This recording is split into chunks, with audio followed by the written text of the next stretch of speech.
Bible വിതരണം ചെയ്യുകയോ പൊതുവിൽ മതസന്ദേശങ്ങൾ പങ്കിടുകയോ മാത്രം ചെയ്യുന്നത് ഉത്തർപ്രദേശിലെ മതപരിവർത്തന വിരുദ്ധ നിയമപ്രകാരം കുറ്റമല്ലെന്ന് അലഹബാദ് ഹൈക്കോടതി വ്യക്തമാക്കി.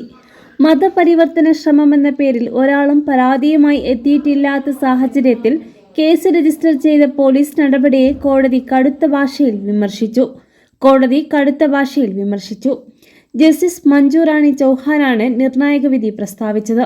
ഒരാളുടെ കൈവശം ബൈബിൾ കണ്ടുകെട്ടിയത് മാത്രം അറസ്റ്റിന് മതിയാക്കില്ല എന്നും കോടതി വ്യക്തമാക്കി.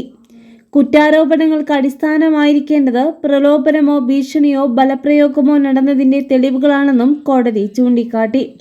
2025 ഓഗസ്റ്റ് 17 രജിസ്റ്റർ ചെയ്ത കേസിലാണ് ഹൈക്കോടതി ഇത്തരത്തിൽ പ്രതികരിച്ചത്.